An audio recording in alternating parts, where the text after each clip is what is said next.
number 10, royal enemas. Apparently, back in the day, enemas were all the rage amongst the elite. It was believed that enemas were good for your health, so everyone was doing it to try and live a little longer than the rest of those commoners and peasants. One person who really just couldn't get enough enemas in his life was King Louis XIV. It is believed that over the course of his life, Louis XIV received thousands of enemas. When I tell you this guy was obsessed, I'm not kidding. One year, Louis received 212 enemas. In just the 1 year. And of course, he had to make his enemas a little jazzy and couldn't just use water like any other person. Oh no. My guy was using things like almond milk. His enemas were also sometimes scented with orange or rose, and sometimes even colored just to make it a little more special. To get an idea of just how obsessed the elite were with receiving enemas, just think about the fact that a French duchess once received one during a court ball. The duchess was in the middle of having a conversation with Louis XIV, and during this conversation, one of her maids came over, snuck under her dress, and gave the duchess an enema on the spot. Ew. These people were so weird. At number 9, pampered pony. I'm sure I can speak for most people when I say when you have a pet, you love and care for that thing like it is your child, right? Well, one Roman emperor might have taken that concept a little bit too far, because saying that he was obsessed with his horse is an understatement. The Roman emperor known as Caligula had a horse named Incitatus. Caligula was a horse racing enthusiast, so Incitatus was his pride and joy, and not too many people were all that thrilled about it, to be honest. When I tell you this horse was treated better than most people have ever been, I'm not kidding. The horse's stall was made out of marble, his manger was made out of ivory, and he was even fed oats flaked with gold. Caligula was also very adamant about his horse receiving a good and restful sleep before a race, and he was so serious about it that he made guards stand outside of the horse's stable to make sure that the horse remained undisturbed while it slept.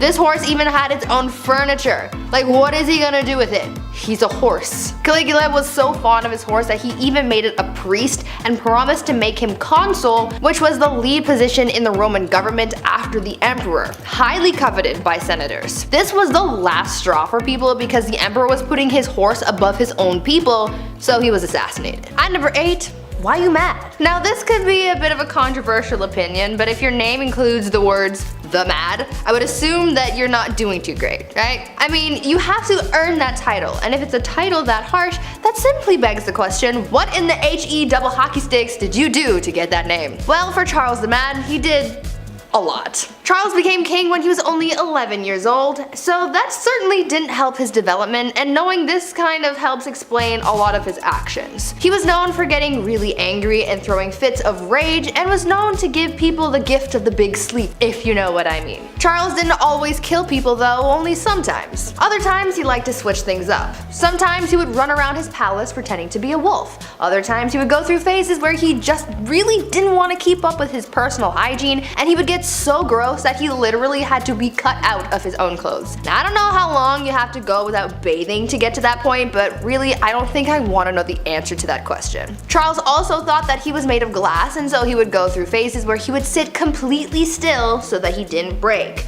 Kind of like Drax from Guardians of the Galaxy, but not as, you know, extraterrestrial.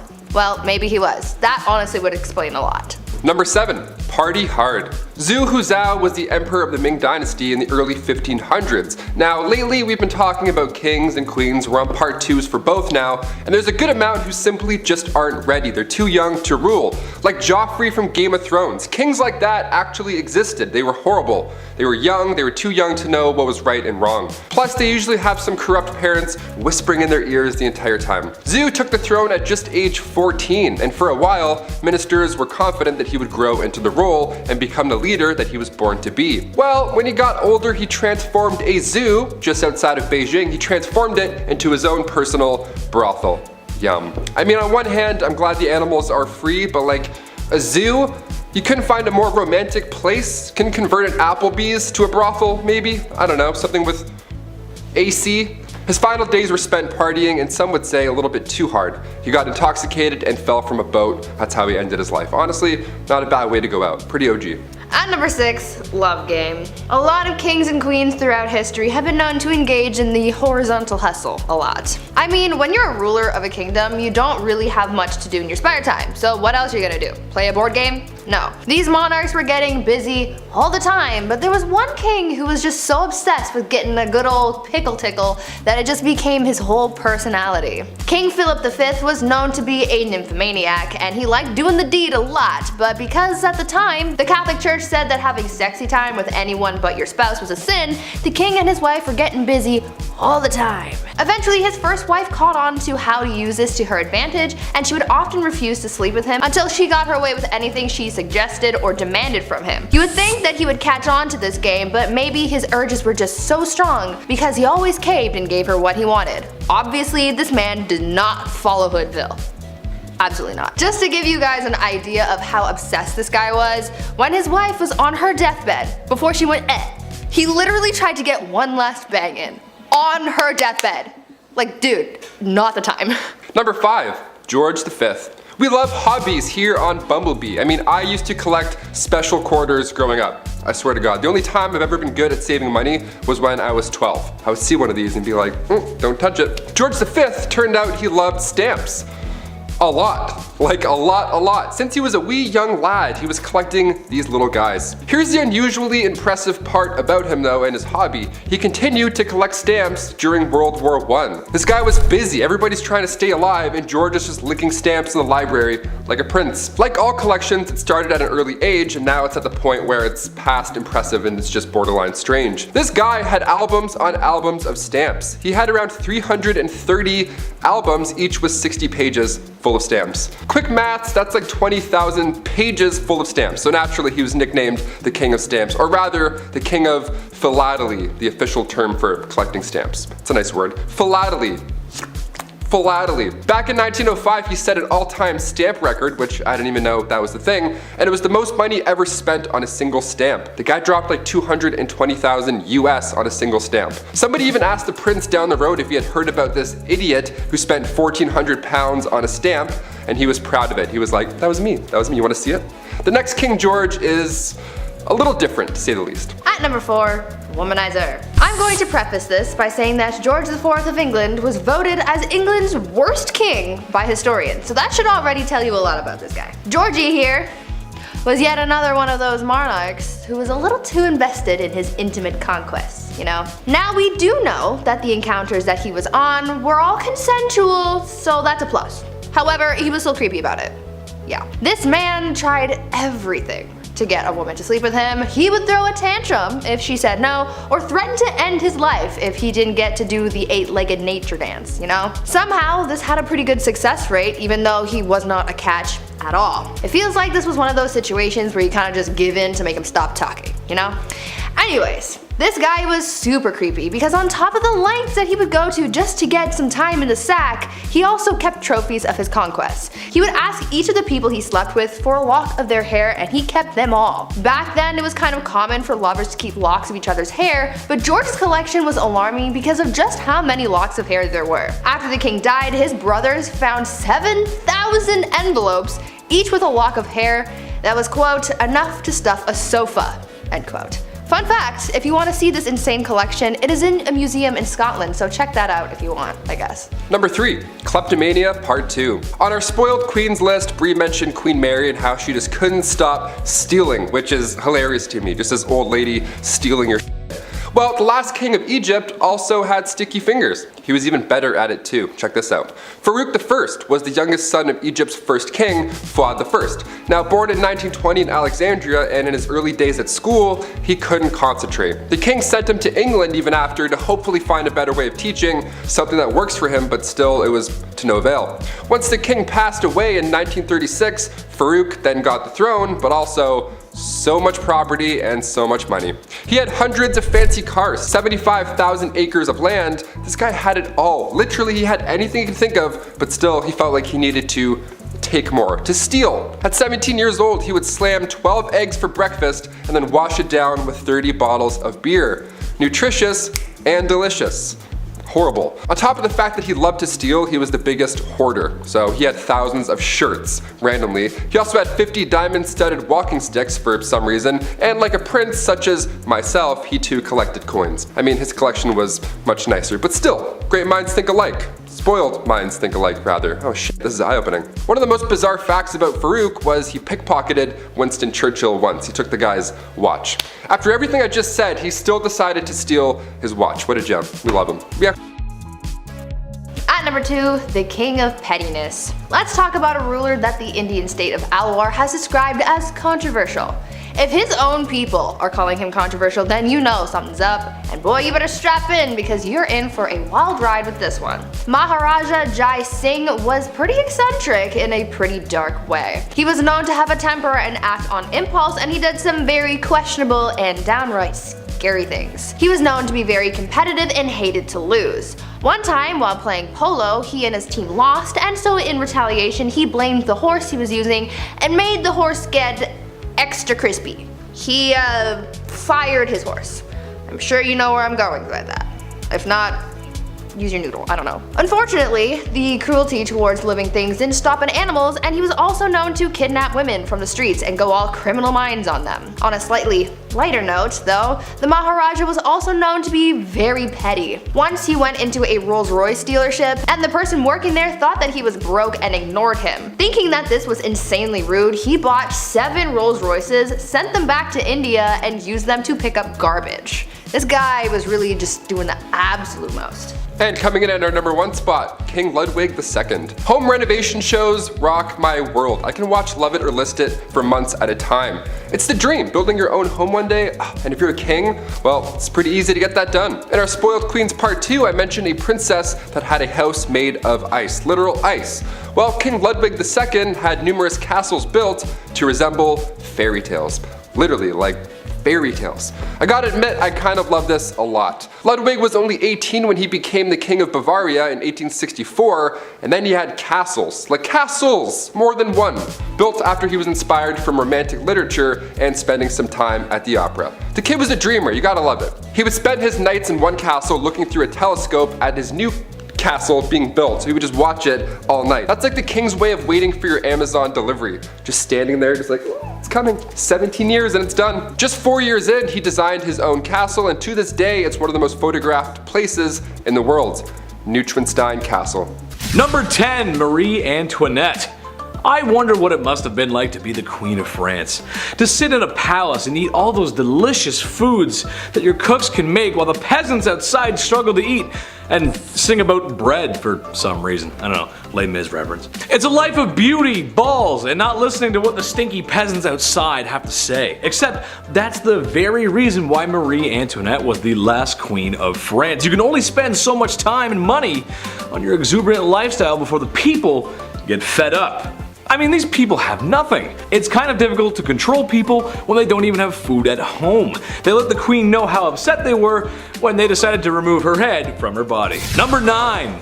Bloody Mary, Bloody Mary, Bloody Mary. Sometimes it's just in the name, isn't it? Like Mario, you know that he's an Italian plumber. Or Luigi, you can tell that that's an Italian plumber's brother. And King DDD, King of the DDDs or something, I don't know. Okay, maybe the names don't always give it away, but Bloody Mary does. Most known for her liberal use of the wooden stake and the whole burning folks alive thing. I wish I could tell you it was for barbecue, but it was actually for some more serious religious persecution and reformation. The Catholic Church was hot, but the witches and heretics burning at the stake were hotter. No cap.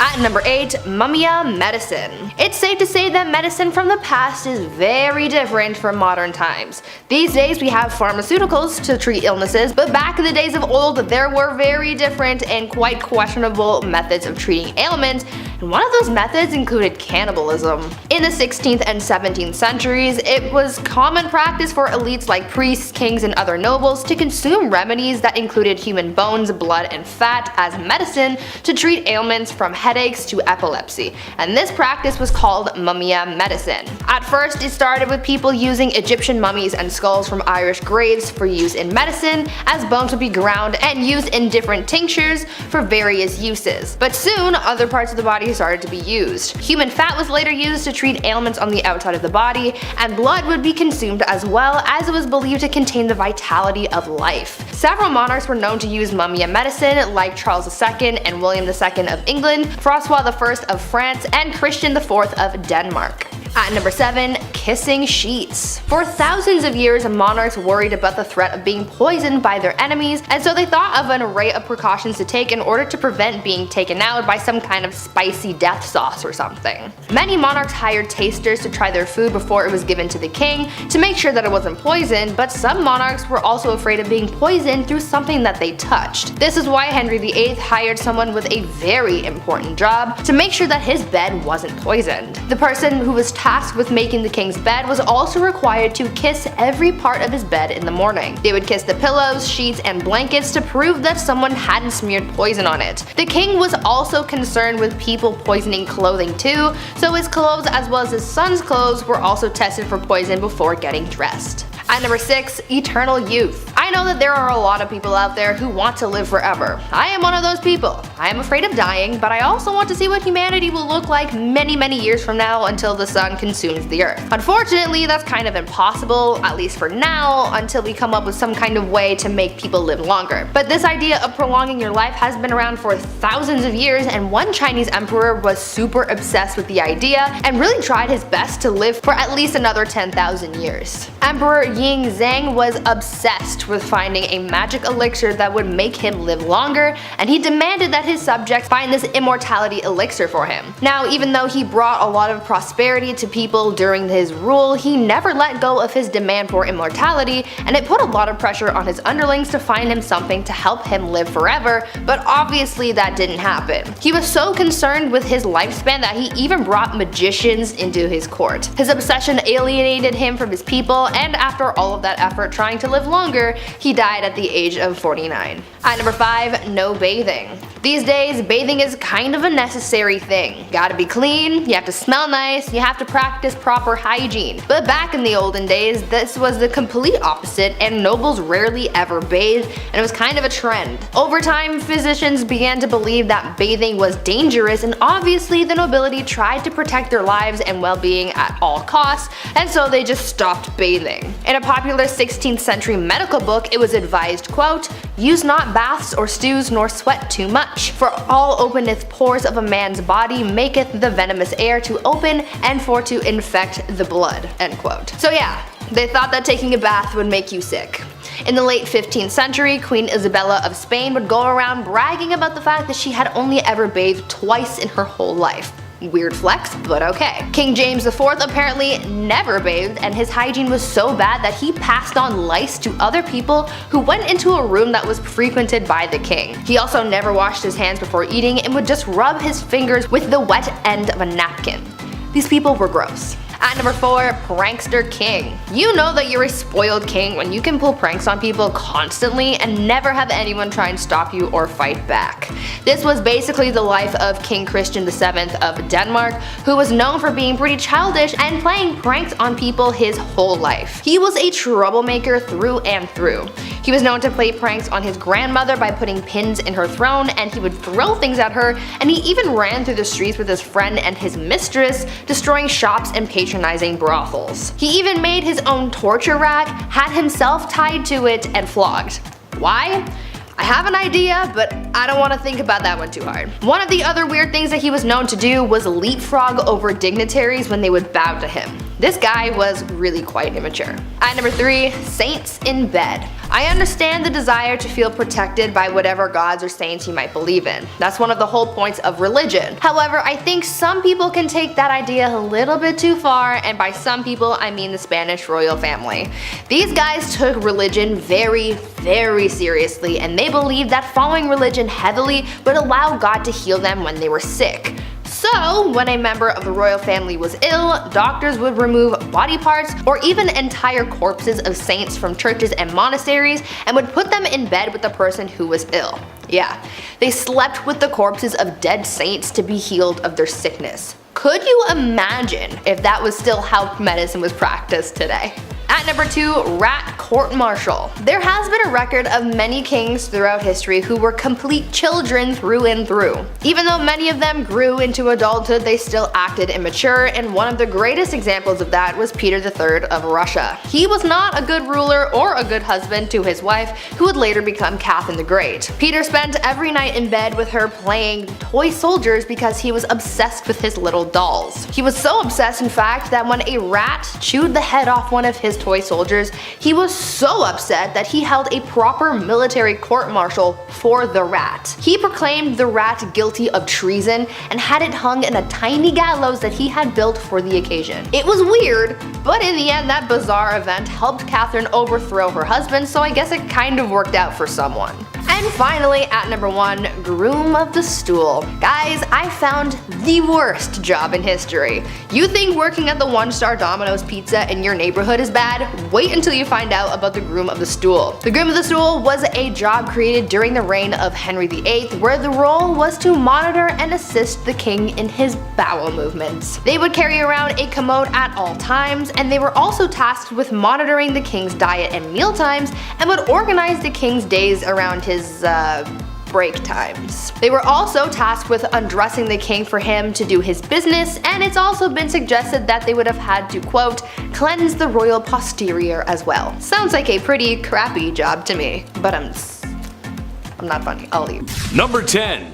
What's yours is mine. Maintaining a dynasty and trying to rule over a people is hard. Many people have done it in the past, but if you notice, there isn't that many kingdoms left. So, it's no surprise that in Egypt, one of the largest and most successful civilizations of the ancient world and of all time, had some political strife. Berenice III had lost her husband Ptolemy, and she was doing her best to maintain power. In some serious Alabama energy, Ptolemy XI was made king, a stepson and half-brother. The man wanted it all to himself, and can you blame him? I mean, look at the pyramids. Nice, I'd want him too. He promptly unalived his new queen because power moves. Some people didn't like this, and in some form of poetic justice, he was unalived by the people. What's the lesson in this one? Maybe that you can't trust your strange, closely knit inbred family members? I'm not sure, honestly, but it's just messed up. Number 9. Double Trouble. This one isn't exactly about a king removing a queen like his wife, but it is about kings ceasing the life of their queen, more specifically their mother. Clyricus and Oxythris were the sons of Amistris, a woman handed off in marriage by the mad lad Macedonian himself, Alexander the Great. Well, like a lot of ye olde history, there was some power struggles. A power vacuum had been created in the death of Dionysus. You'd think that wouldn't happen over and over again, but you'll find that a lot in history. The power struggle was solved, and eventually Amistris retired and remarried. Named a town after herself. Things were okay for Amistris. Things were good. But one day her sons came to visit and noticed the Mon looked a little thirsty. So they drowned her in a river in a power grab that pretty much immediately backfired, as they too were unalived by the next guy in line. Pretty similar to the last story, but that's history, isn't it? At number 8, cross-dressing. Empress Elizabeth was quite the character, I guess you could say. Since she was a monarch, she could do whatever she wanted, and that is exactly what she did. You see, she was quite into fashion, more specifically men's fashion. The Empress believed that she just had legs for days, like Naomi Campbell, and she wanted to show them off to the world, but the only problem with that was the fact that back then, pants were reserved for men, and so since she wore dresses all the time, no one got to see her godly legs. Well, to combat that, Elizabeth came up with a solution. She was known to hold huge parties where everyone had to cross-dress. She only did this so that it would give her an excuse to wear pants. And I mean, she could have if she just wanted to wear them on a regular day, but she didn't want to be the only woman in men's clothing, so she made everyone else dress up too. At these parties, no one looked good or really enjoyed themselves for that matter. Women complained that the men's clothing they wore to these parties were unflattering, and the men were just all over the place because they didn't know how to maneuver a hoop skirt. The only person really having a fun time was Empress Elizabeth, but I guess that was really the whole point. Number 7. Check on the dead. Funerals are pretty expensive, especially a royal one at that. It takes a lot of power to dig up and then carry these massive caskets around, which back in the day was even more exhausting. Joanna of Castile was born in 1479. Her marriage to the Duke of Austria was arranged, but she was very much in love, maybe a bit too much. Hear me out. When her husband met his fate in 1506 due to typhoid fever, Joanna would have his tomb unearthed and then opened over and over again, just so she can make sure that he was still there. Now, of course, I feel bad for the queen here. She was clearly not coping with his death well, but to have his tomb or casket or coffin, whatever you want to call it, to have it opened and closed over and over and then dug up and then put back in the ground, she would make people carry his body around everywhere she went. That's heavy. That is so much work, even keeping it under her bed sometimes. Ugh, I got goosebumps just saying that. That's pretty creepy. Ashes, I could understand. That's like a one-man job to carry that around. But a 1,000-pound royal coffin that you have to carry 30 city blocks? My back already hurts thinking of that. No thank you. I quit. At number 6, deadly affairs. Dating is hard. If you've ever been on dating apps like Tinder or Bumble, then you know that things aren't as easy as it may seem when it comes to finding someone that you remotely like. Maybe we should take a page out of Queen Nzinga's book when it comes to dating, because it seemed like she had fun with her escapades. Well, maybe don't actually do what she did because it's actually pretty gruesome, but you get what I'm saying. Queen Nzinga from what is now modern-day Angola was a busy woman. After taking over the throne from her brother, she juggled the monarchy, wars with the Portuguese, and having a love life. The queen pulled together a harem of only the most attractive men, but because she was such a busy person, she didn't really have the time to walk into a room and choose who she was going to sleep with that night, so she came up with an alternative solution. Nzinga would have 2 members of her harem fight each other to the death every night, and whoever won got to sleep with the queen. Solid plan, right? Well, the winner wasn't really all that lucky for too long, because she would have the winner executed the following day. Number 5, diamond scandals.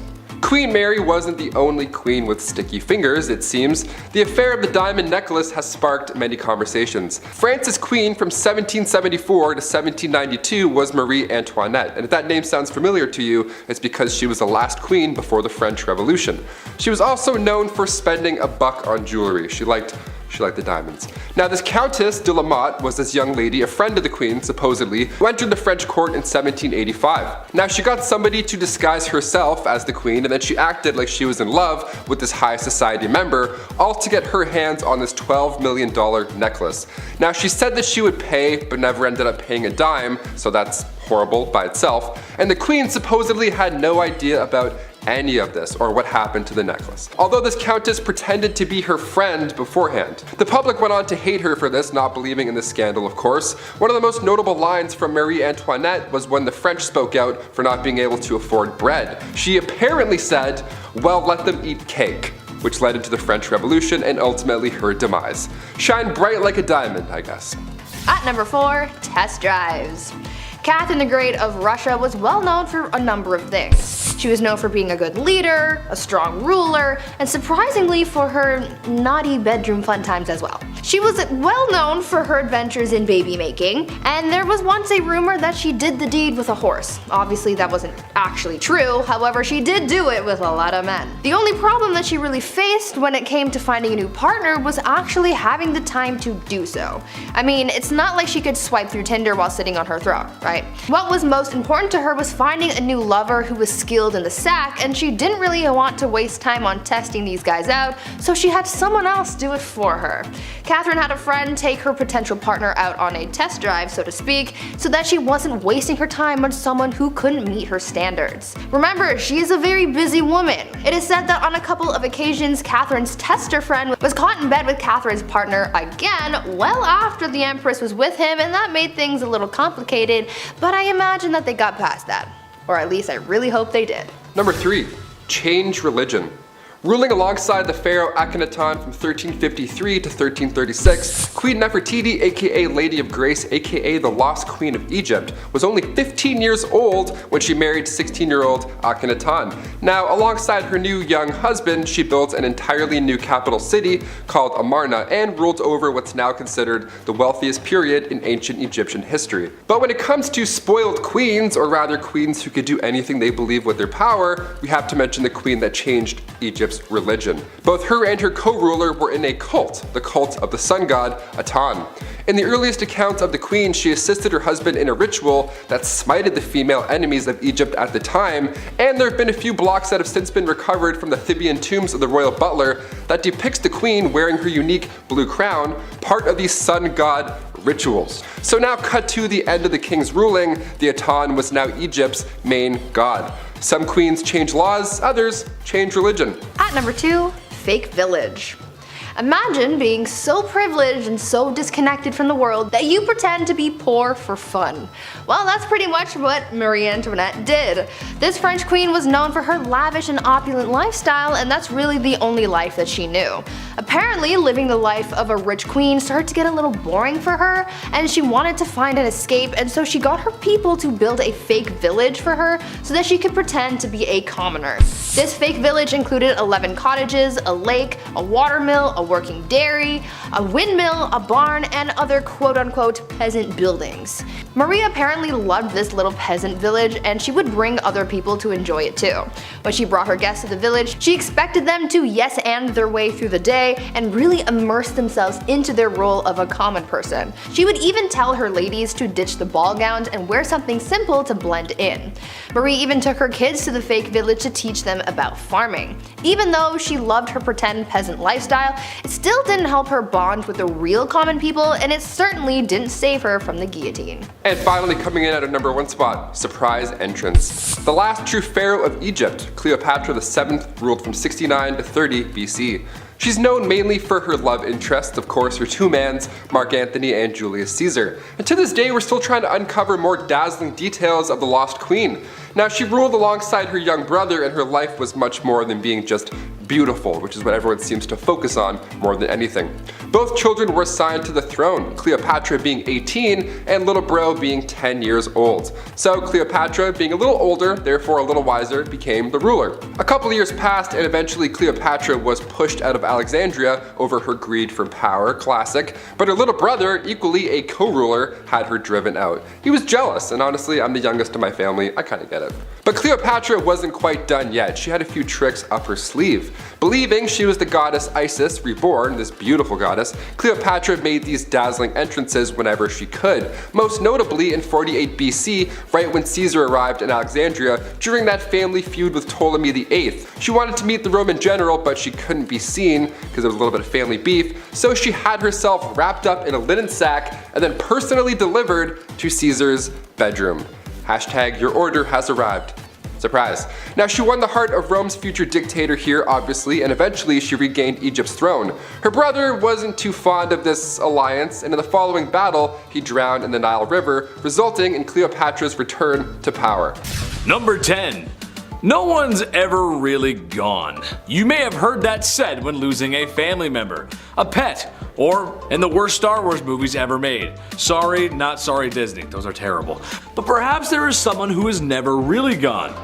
Genghis Khan. Yes, that's right. The ruthless Mongol warrior who conquered so much in his time that we're still talking about it today. So why is this big bad warrior still with us today?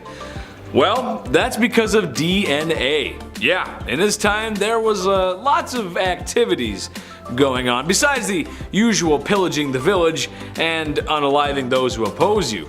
There were a lot of happy endings, let's say, and by that I mean forced non-YouTube friendly conduct bedroom happy endings. So much so that when a study was conducted back in 2003, 8% of men in Asia were thought to be descendants of the mighty man himself. 0.5% worldwide. That doesn't sound like a lot, but we're talking about millions of people here. Next time you go out, you may be brushing shoulders with the warrior's kin. Prepare for battle! Number 9. Henry again? Boy, it's really hard not to talk about this guy. But dude was kinda down bad for it.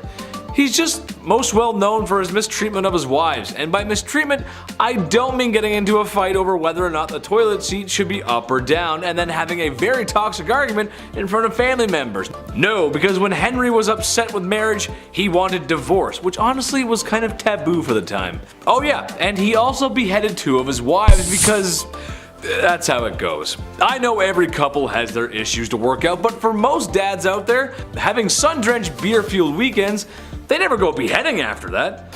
Although, Dad's been staring at the lawnmower for a while and there's a lot of blades on that. Dad?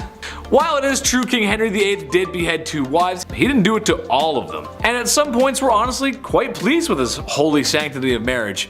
Anyone who's ever been married can tell you how peaceful and sacred that bond really is. Number 8. Queen Caroline. In a list of unusual ways that people have died, odds are it's going to get a little gruesome, a little messy. After all, that's why you clicked this video, right?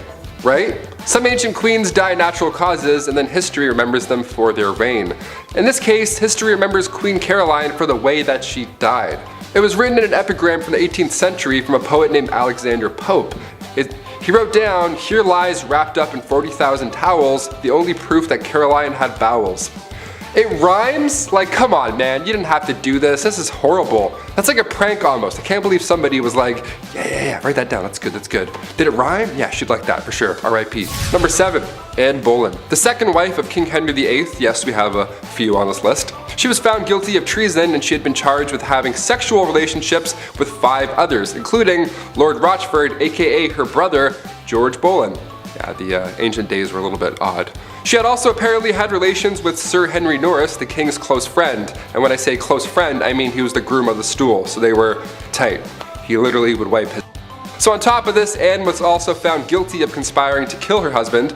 Now, it's since been proven that these crimes were a bunch of rubbish, basically. Anne wasn't even present when these events went down. She was still recovering from the birth of her daughter, future Elizabeth I, so there's no way in hell she was fooling around with the groom of the stool in October 1533. All 5 guys involved were executed on Tower Hill in May 1536, and then 2 days later, Anne joked about her little neck before being taken out with a sword as well. There wasn't even a coffin for her burial. Somebody had to go and get an old elm chest from the Tower Armory. They used a chest to bury her body near her brother, Lord Rochford. A chest. Horrible. That's so horrible. Number 6. Mary Queen of Scots. If you're a murderino, this one's pretty juicy. Listen up. Back in 1565, Mary was determined to take the throne for herself. When Mary was just 6 days old, her father, King James V, had passed away, so she ascended to the throne. She was about to marry the King of France in 1558, but he passed away, so she returned to Scotland as the country's monarch. Her next plan was to marry her cousin, Lord Darnley, so now if something were to happen to Elizabeth, Mary would be yet again lined up for the throne. That cousin ended up dying in a random explosion, and then years later, in 1568, Queen Elizabeth had welcomed Mary after she fled to England. So Mary was close, but now what? Well, Elizabeth had found out that Mary was involved in English Catholic and Spanish plots to overthrow her, so she was then placed on house arrest. Fair, more than fair. Cut to 19 years later, 1586, a letter had emerged revealing that Mary was involved in a plot to have her cousin, Queen Elizabeth I, killed. She was then sentenced to death and her head was taken off for treason. History is dark, my friends. Even if you're family, shit gets crazy. Number 5. Charlotte Augusta. Princess Charlotte Augusta of Wales lost her life in 1817, and when I say ancient, this is probably the most recent that I'll go, because I know ancient means way back. I gotcha. But I have to include this one, because as far as royals go, she was loved at this time. She ended up falling in love with Britain's Prince Leopold, but a year and a half later, she died giving birth. She was healthy at the time. She was only 21 years old when this happened. Charlotte was lined up to be the queen one day, and historical accounts say that the doctors here were at fault. Charlotte's tragic passing had vendors running out of black fabric. That's how rocked the public was right after this. Just massive displays of grief. What do you guys think? Comment down below. Was this a doctor conspiracy or just classic medieval times? It's the olden days. We can't really do as much. Let us know. Number 4. Catherine Howard. Queen of England from 1540 to 1541. Such a short amount of time, but why? Being the 5th wife of King Henry VIII, cousin to Anne Boleyn, referred to by King Henry as his rose without a thorn, he just gave her all the gifts and she was just 19 years old. Sounds great so far, but you know, because of his list, things won't end up well. Their marriage didn't even last a year until rumors, not letters or eyewitnesses, rumors started spreading about infidelity. There was a small amount of evidence that suggested that she had been romantically involved with somebody beforehand, so a jealous mad king got jealous and mad again. Shocker.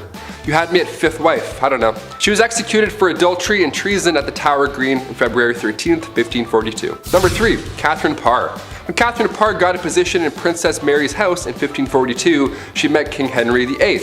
She was smart, she was 30 years old, so it was a step in the right direction age-wise when it comes to these queens and King Henry. Not that there's anything wrong with marrying somebody younger, that's not what I'm saying, but it's just, well, look at this list. All these people died, spoiler alert, so the older the better at least. I don't know. She was seen as somebody who could nurse the king in his dying age, so the public liked her. She was the first English queen also to write and publish her own books. Now, come 1543, Catherine gave up her man, Thomas Seymour, to marry the king. The two got married that July at Hampton Court Palace, and from that point on, her beliefs were deemed dangerous. Queen Catherine was a supporter of the English Reformation, and Catherine's religious opponents were plotting against her, and they tried to convince the king that she was dangerous. Her arrest was even planned, everything was kind of going in a bad direction. And then Catherine went to King Henry right away and then asked for forgiveness herself. You know, for pushing her views too far many times before, and he forgave her. Meanwhile, others are losing heads for having relationships. Okay? Her and Henry were married for 5 years, and then after his death, she married Thomas Seymour just a few months later. And then come September 1548, she died after giving birth to her daughter. The account of her death comes from a lady-in-waiting and friend of Catherine Parr, comes from Elizabeth Tyrrett, only her account is fishy because she never liked Thomas Seymour to begin with. She made it seem like Catherine was speaking about her husband in a negative manner when she was dying, and this is the only time in history where that's ever been an idea. So what do you think? It's like broken telephone, but hundreds of years ago. I'm like, maybe she was friends? I don't know. Sounds like a conspiracy. Number 2, Anne of Cleves. Where to even begin here? Okay, this one is sad, man. Anne was right in the middle of Henry's wives. She was married to King Henry for 6 months, and it was seen as quite strategic in a way. Henry's chief minister convinced him to marry one of the sisters of Germany's Duke of Cleves, either Anne or Amelia. So in order to decide, Henry requested that Hans Holbein travel to Cleves to paint a portrait of each sister. This is like the birth of Tinder right now. I'm not joking, this actually happened. This man compared portraits and then chose Anne because every man praiseth her beauty. She was compared to the silver moon. Yeah, try that on a dating site. I praiseth thou beauty, madam. Super swipe. A treaty was signed, and a few weeks later Anne arrived to England. Henry was beyond upset because she looked nothing like she did in her portrait. Yep, real life, this is what really happened. He tried to stop the wedding because of this, but it was too late. They had to follow through, and they got married on January 6, 1540. Anne later accepted the divorce, because obviously a divorce was in play after what you just heard, and then she lived as the king's sister peacefully until her death in 1557. Of all the ways to be remembered in history, King Henry made this horrible for Anne. And finally, number 1, Cleopatra. Last of the Egyptian pharaohs and last on our list. One of the biggest questions to this day is just how Cleopatra died. What happened? It's been rumored for a while that a snake bite was the culprit, but many believe that Cleopatra also allowed a poisonous snake to end her life. They think it was a bite from an asp. But there's also a large amount of historians that also believe that she poisoned herself using a hairpin. Her lover Antony fell on his own sword, but Cleopatra, she just poked herself. She barely lost blood. Now, as a youngin', we have to note that Cleopatra was brilliant. She was also interested in learning specifically about chemistry. So this theory about her poisoning herself doesn't sound very far-fetched. Until we find her body, we'll really never know. What do you guys think? At number 10, the king of hobbies. Everyone has their interests, right? Like, for example, I like video games, and I like watching people scream at their teammates for not helping everyone else out. I'm looking at you, Blake. For kings back in the day, they didn't have people on Rocket League to scream at, so they had to find other interests. For Tsar Peter the Great, he had a lot of interests, and they were all very bizarre. Firstly, he had an obsession with short people, especially dwarves. To him, they were like his real-life dolls or something, and he would hold weddings for them, and even hold lavish funerals, complete with small horses pulling a small coffin on a carriage, and even a very short priest to hold the ceremony. But other than this obsession with short people, he also dabbled a bit in medicine. He liked watching surgeries be performed like he was trying to be on Grey's Anatomy or something, but when watching the surgeries just wasn't enough for him, he would sometimes perform them himself. Now remember, he's not a doctor, so it's no surprise to learn that these surgeries rarely ever went well and people died. I certainly wouldn't trust him to give me any kind of surgery, but he was a king so he could do whatever he wanted. Peter the Great also loved dentistry. It is said that if you wanted to get all buddy-buddy with the king, all you had to do was let him pull your tooth. Sounds like the guy was one heartbreak away from starting his own medical drama, but in the worst way. Number 9, banning coffee. This is the worst of the worst, people. Murad IV, Sultan of the Ottoman Empire. The guy banned coffee coffee like an absolute monster. No more triples for you. He was born in 1612, and for the most part, his mother was ruling through him because he was so young. That's often the case with most of these young rulers. They just get, hey, you're 7, now you rule a kingdom, enjoy. It's tough, they're not gonna know what's going on. But when he got a little bit older, he put forth these laws, punishable by death, might I add, in order to get things back on track. That was the key. He banned coffee, tobacco, and alcohol. He would actually disguise himself as a civilian during the nighttime and would wander around aimlessly in hopes that he would find one of these dark roast renegades. If you were caught outside having a quick smoke break, you weren't arrested, you didn't get fined, but rather, Murad IV himself would take your head off right there in the streets. No trial, no jury, just straight to execution. All because you're drinking a Bud Light Lime.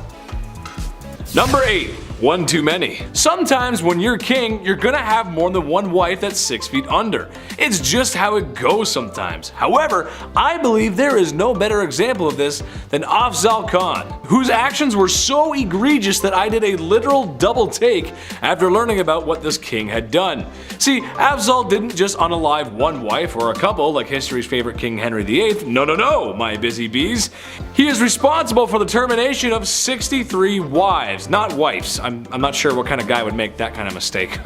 In fear of losing them to an invader who treated women slightly better, he had his soldiers give them a tall glass of drowning. Those who tried to escape were cut down without mercy. I lived next door to the chief. He invited me in for a cup of tea. I sat down and he said, "That ain't it." You know something's messed up if I'm overusing that joke. Number 7. 20 years of therapy. Elizabeth of Bosnia was a very unpopular queen and unfortunately had to often defend her throne with violence. As it turns out, this did not bode well. Many people wanted revenge and honestly just to take her position of power. Elizabeth, understanding perhaps her times might be numbered, was going to try everything she could to keep her bloodline in power. The passing of her king husband only made things worse. In her attempts to escape the impending doom, she was captured and imprisoned by her new owners. She was eventually released. Oh, did I say released? I meant as punishment she was strangled in front of her daughter. Now, I'm not a psychiatrist, I'm more of a bumbling fool, but that just can't be healthy for you. Emotional damage. Number 6. Bad divorce. Pedro of Castile was doing as the European monarchs do. Sometimes you gotta marry for alliances. Sure, it makes sense. Your kingdom is much less likely to get steamrolled by a larger kingdom if you have an alliance with a fellow kingdom or with a bigger one itself.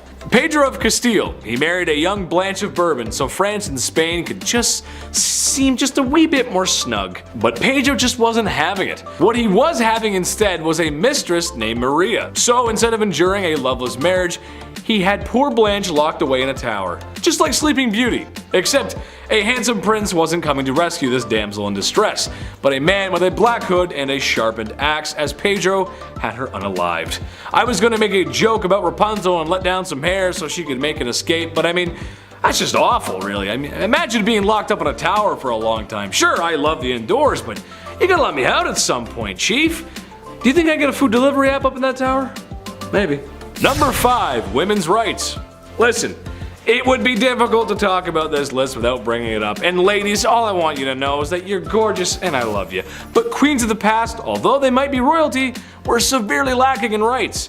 This is a time when men ruled, literally, and unfortunately that means a lot of women got the raw end of the deal. Just as an example, women have only been able to vote in the United States since 1920.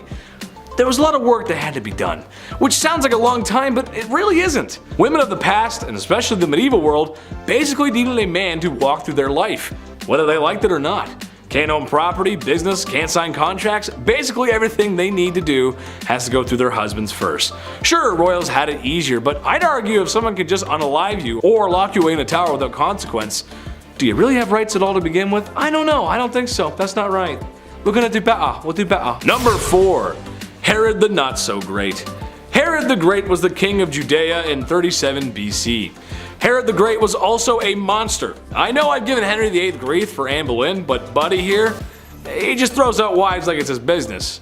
Well, it kinda was, actually. He was a busy man, having an estimated 14 children with different wives.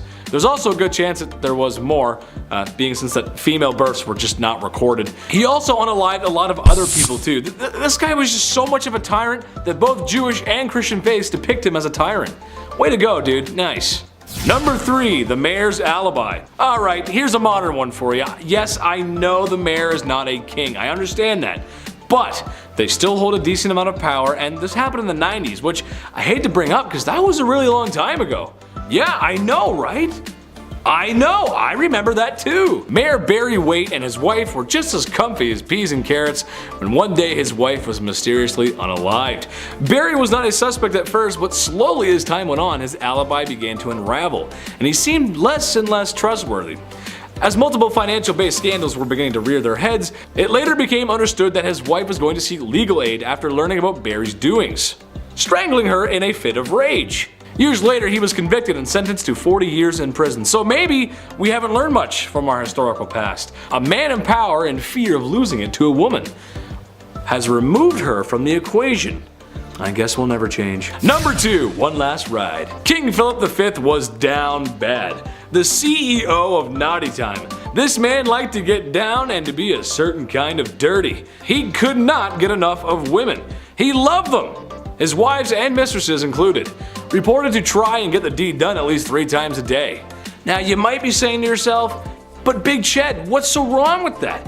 Everyone likes a little mooey once in a while. Hey, I hear you. A little toe curling once in a while, it's a great thing, if you catch my drift.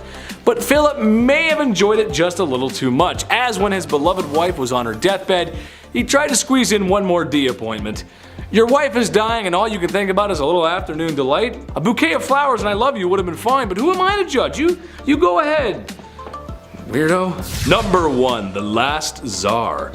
Nicholas II of the Romanovs was the last Tsar of Russia. What did he do to his wife?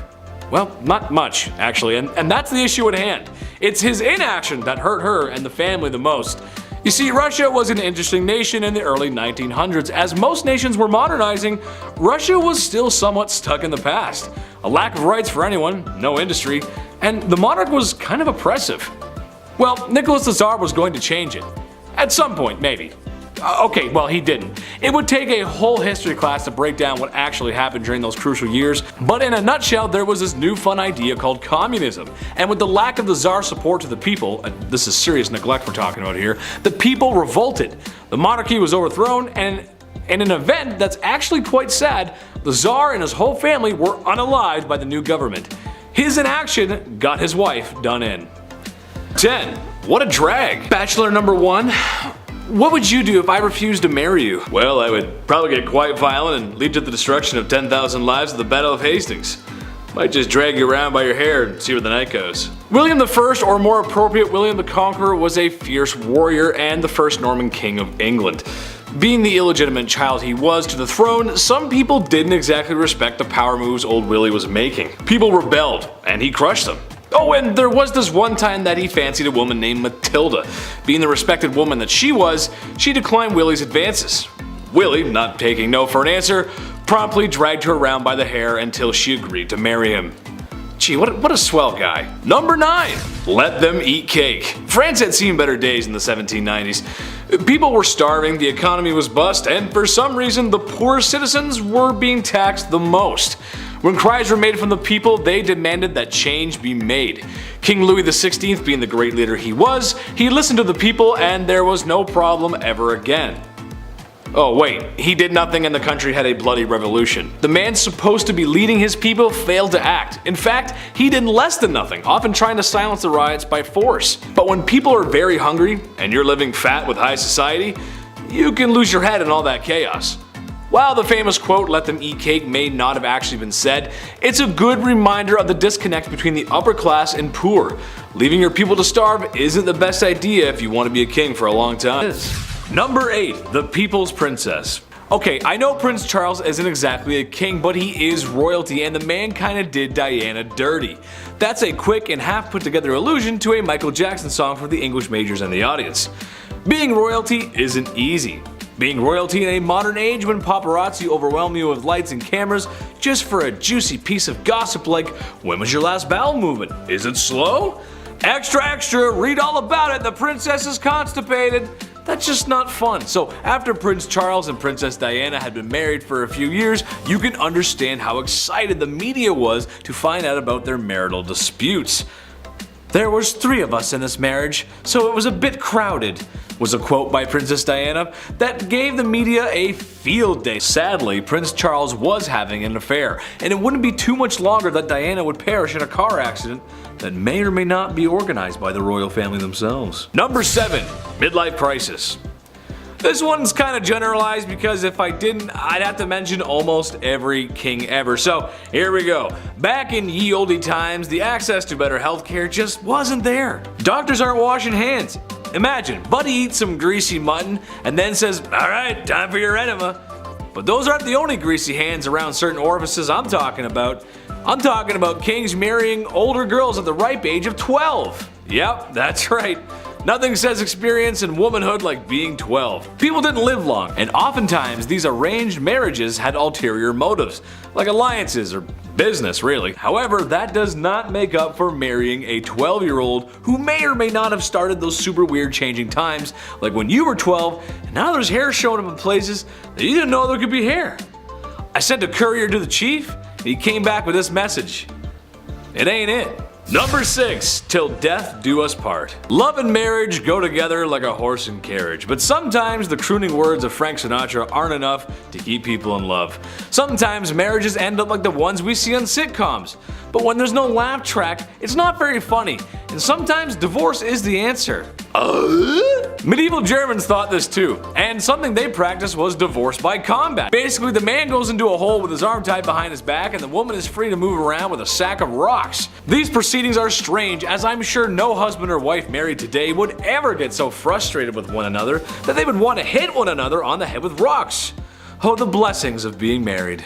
Number 5. Domestic disturbance. William the Conqueror was one down bad dude. The illegitimate ruler to the throne left a bad taste in some people's mouths, and was just as ruthless in silencing those rebellions that were always uprising against him as he was with the famous battles he was a part of, like the Battle of Hastings. But what I think he should be remembered by is the way he asked Matilda to marry him, or rather the extreme measures he took when she refused his advances because he was an illegitimate leader. William dragged Matilda by the hair out into the middle of the street and beat her until she agreed to marry him. I don't have to tell you how messed up that is, and I sure hope I don't. Number 4. Nero Sauna. The Romans were kind of a big deal, especially if you're into history. Large city, culture, and some other structures are still around today. That's kinda cool. But while the city of Rome may have been the best city on earth at the time, Romans themselves could use a little work. Meet Emperor Nero, the vicious leader of Rome who became emperor through ill-gotten gains. However, in what may have been one of the first acts of flexing the male patriarchy, the divorce or forced separation of his wife Claudia Octavia comes to mind. It was a rocky marriage from the start. There was a general dislike from the very beginning, but when Nero remarried, as emperors did, he had Octavia banished to an island, where shortly after she would be suffocated in a hot vapor bath. Her demise was sad for most Romans. Oh yeah, and they tried to make it look like she did herself in. That's messed up, man. Number 3. Pedestal. I think in a healthy relationship, you ought to put your partner on a pedestal sometimes. Maybe your partner is drop dead gorgeous, a promising athlete, really enjoys collecting stamps. You go, little rock star, collect those presidential stamps. However, Emperor Caligula of Rome had some other ideas. He would literally put his wife, who he claimed to love, up on a pedestal stark naked and let his friends in the military gawk and glare at her. He would also say to her that he could end her life whenever he wanted and put a knife against her for no reason. Weird flex, but okay. This guy was awful to everyone as he tormented and unalived so many people. Well, you sure wouldn't want to see his face everywhere, as he liked to do just that. Built statues of himself everywhere because after losing your family to his tyranny and looking at his wife, you need to know who's responsible for all this. That's messed up. Number 2. Duzong Duzong Duzong. That wouldn't really be a great fraternity name, would it? Well, the Emperor of Duzong of China would think differently, as when he was in charge, that's pretty much what the royal court looked like. Enough drinking to keep AA in meetings for 100 years, and enough ladies of the evening to, Well, I don't have a joke for this one, but there were a lot of them, trust me. Having massive parties like that and enjoying the company of other women is not how you respect your wife. To make matters worse, it seemed that too much partying may have been a bad thing. Who would have thought? As what he made up for in a fun weekend, he lacked in governing, as the Mongols were at his front door, or gate rather. Eventually, his empire would burn to the ground. All thanks to alcohol, and many women who laid down for their lives, literally. Number 1, side piece. Look, I enjoy the company of a woman just as much as the next king sits on his throne. But in my opinion, once you find a wife, it's time to settle down, relax, no more crazy parties like Duzong. This is another generalization, but every king did this. Every king in the past has had mistresses, as if that is a totally okay thing to do to your wife and oftentimes the queen of your kingdom. I'm a reasonable guy, so maybe I can see having your side piece waiting in the wings to be stage center, but it's never one, is it? It's always multiple. Ladies of the past, all I can say is make sure you give birth to a boy and watch your back. They're coming for you. At number 10, kleptomania. If you were a queen, then you would think that you had enough money to just buy whatever your little heart desired. Though that may be true, there was at least one famous queen who just straight up stole things just because she could. Queen Mary, Queen Elizabeth's grandmother, was quite the kleptomaniac, and no matter how hard people tried to avoid having their things stolen by her, it just never worked. When the queen would visit someone's house, she would walk around looking at whatever knickknacks you had lying around, and when she found something that she liked, she would stand there and just sigh super loudly to get someone's attention. Much like how my dog used to sigh dramatically when he wanted food. Anyways, usually when someone heard the sigh, they knew that this was a sign that the queen wanted whatever she was gazing upon. Sometimes the homeowner would just give whatever it was to the queen as a gift. But if it was something that they weren't willing to part with, then she would either try to buy it off them or just straight up take it when no one was looking. This became such a big problem that people started hiding their prized possessions before hosting the queen in their home, but she eventually caught on to this strategy, so she just started showing up uninvited. She could not rest until she owned pretty much everything in the kingdom. Number 9, no time to dine. If I'm eating, don't acknowledge me as a human being. I sound like a pug when I eat, okay? I don't waste any time. I love food, okay? It's business. Now, if you're a queen and you eat fast, well, everybody else has to eat fast as well. This began back in Queen Victoria's time. The queen loved to feast and she didn't waste any time at all. Like, it's really fast. The way the royal family works is that when the queen is done that course or that meal, you're also done. So when Queen Victoria would smash an entire 7-course meal in 30 minutes, which apparently she could do easily, you'd be blowing on your soup still and Queen Victoria would already be telling everybody to pack it up. That's stressful. All because she could eat lots of food in a short amount of time. Also, once the queen gave a toast, you couldn't even speak. Also, once the queen placed her cutlery on the table, regardless of where you were during that course, everybody's plate would then be taken away at the same time. And the next one would then come in. I would just put my food in my pockets, you know, screw it. It's almost like when you go to all-you-can-eat sushi and you have like some sushi left over, you don't want to waste it. You're like, you know what? I'm not paying that bill. Number 8, Reina Valona of Madagascar. This one is a new one for me. Didn't know about this, but here we go.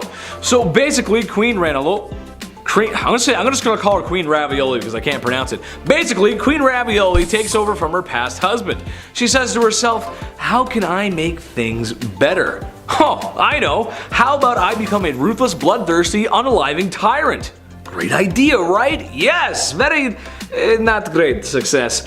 Yes, unfortunately she did many heinous things. Something I found out to be particularly interesting, however, was her destroying the many good things her husband had set up before her. Madagascar had some European intervention, and while it's true that a lot of times that is a bad thing, and yeah, it's a bad thing, and it does bring some bad stuff with it, however, it also brings a lot of good things with it. In Madagascar's case, it was markets, modern schools, trade, and diplomacy with Europe, and that's good, money's good, you like that. Well, the queen wasn't having any of that, so she reformed. And by that I mean she repressed and unalived people. Number 7, Empress Irene. Kings, queens, emperors, and empresses. Chances are these folks are related. It's a family thing. Mia familia, you know what I mean? It's how it goes when you're the king, and you need a son to continue the lineage. Even though I would like to argue that if you're gone, you're gone. So who really cares who's taken over? Just my opinion. Speaking of eye gouging, Oh, wait, I didn't mention that before. I made a segue, but okay, that's alright, bad segue. Well, the topic of discussion here is Empress Irene. Basically, her son was taking too much power for himself. She was losing hers, and yada yada, and his eyes were gouged out from 2 guards ordered by his dear, sweet mother. Can you blame her though? I mean, come on, he was threatening her rule. She worked so hard to get there. The chief was just silent on this one. Chief had no words for that one, guys. No words. Number 6, Fu Hao. Another woman in history married to a man in the stinky patriarchy. Worst! Except Fu Hao didn't want to be wife 57 of 64. She wanted more than that. And to be honest, I think that's fair. You go, girl. Who wants to be wife 57 of 64? Maybe some people in Utah, I don't know. What's maybe slightly more unholy than having that many wives is going on an epic military campaign and raging war in the Shang dynasty. A warrior queen, if you will. We know some of this history based on her tomb, as she was buried with ceremonial weapons, knives, blades, swords, some dogs, some human sacrifices, gold, money, jade, and lots of other valuable goodies. Just makes you want to loot all the stuff in there, doesn't it? I mean, jade's pretty cool. This was a common practice amongst male warriors back then, but you know what? Good for her and all that unaliving. Way to go, sister. I like it. Very nice. Okay. Number 5, Tamiris. Honestly, every time I face her in Civilization 6, it just ends badly. I'll spend a few turns building my economy or maybe organizing some troops, and I look back over at her cities and she's already amassed a massive army and is ahead in science. Yeah, I'm not the best Civ 6 player, but sheesh lady, come on, give me a break. This probably has something to do with her real life counterpart. Tamiris was a woman who lost her son to Cyrus the Great. So she said to herself, I don't know what's so great about this Cyrus guy. There's a Trailer Park Boys reference in there somewhere. Just imagine Ricky telling Cyrus off. I don't know, you gotta find it. Basically, after losing her son, she gathered the troops and commenced battle. The almighty Cyrus met his end, which, given how the way women were treated back then, probably didn't go over too well with PR. Yeah, she got her revenge though. Number 4, the Trung sisters. The Trung sisters are double trouble. You're getting 2 queens at once here. China was being down bad and trying to conquer some things that maybe they shouldn't have. Naughty, no. The Trung sisters came to answer the call. These girls are actually revered as heroes still today in Vietnam. But what they were able to do for so long was very impressive. China had a very impressive army, no surprise there, and Vietnam was a much smaller country, or kingdom I guess you'd say, and their army was not as impressive. But the sisters managed to hold them off for 3 years. 3 years with their forces. That is crazy good. That is very impressive, and perhaps a lot of bloodshed too. Sadly, the sisters waded off into the waters before they could be captured, because after that long fighting, I wouldn't want to be captured either. Number 3, Grace O'Malley. Avassi landlubbers, ye be looking for Grace O'Malley. Well then ye come to the right place, sir. Thank you, thank you. That is my private impression. I will be here all week. Bad impressions aside, Grace O'Malley wasn't a traditional queen, to be fair, but what she didn't have in regular queen qualities, she did make up for that in being a badass pirate. Nice. This is another one where I'm gonna ask Hollywood for a movie, please. Irish pirate queen? Come on guys, that's just a movie begging to be made. Grace O'Malley was a fierce pirate from the age of 11 and a wise woman who ruled the seas after her father's passing. I don't really have much to say after that, to be honest. I'll just wait for Hollywood to make their move. And maybe you can cast me in there. And I can put on some long red hair and some boots, and I could swim and just put the red hair on me right now. I just look so good. Number 2, Queen Victoria. Okay, hear me out on this one. This one has more to do with their lineage, per se, than her, but it's her somewhat to blame. Okay, so Tsar Nicholas II of Russia, King George V of Britain, and Wilhelm Kaiser II of Germany were all first cousins. Their grandma was Queen Victoria. What? I know, right? Isn't that weird? Yeah, it's weird. Imagine how crazy your bloodline has to be for that. And, you know, the fact that during World War I, all 3 of these cousins were at war with each other. I mean, that's just insane. I mean, families fight, sure, but come on, man. Get the mustard gas off the table, bro. Come on. That's cheap. Just don't. Number 1, my mom. My mom. I love her so much. She's the best. But man, sometimes, she's so unfair. I had to do chores when I was a kid, and I had to put down the toilet seat, and worst of all, she made me put the little toothpaste back in the tube when I was done with it. I mean, come on, right? Not like she ever did anything for me, like birth me, feed me, raise me, clothe me, and love me unconditionally.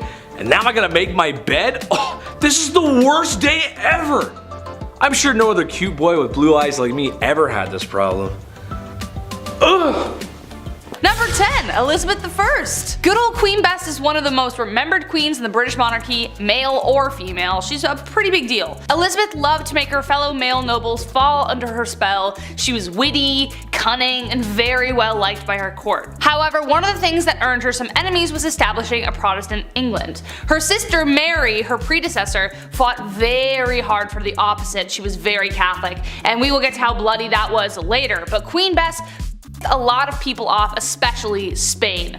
She was supposed to marry the Catholic Spanish king after her sister passed, but she turned him down. This led to a conflict between Protestant England and Catholic Spain, but her navy defeated the Spanish Armada in 1588. Mary, Queen of Scots, laid claim to the English throne and was one of Lizzie's greatest internal threats. Mary was a Catholic, which made all the Catholics of England back her. Mary was also presumed to be behind several assassination attempts against the Queen. Finally, Queen Elizabeth had to take action, and after keeping her cousin hostage for 20 years, she finally had to have her executed. And we'll talk more about her later. Number 9, Catherine the Great. So Catherine the Great was called the Great for a reason. She was a pretty epic woman by most accounts. She even had one of the first vaccines, which is pretty crazy. Though she wasn't actually born in Russia or even Russian at all, Catherine was not content to go down in history quietly. She considered herself an enlightened ruler, and history tends to agree, with aims of prioritizing education for the people. She had many lovers, and there is enough evidence to suggest that the son she had was illegitimate.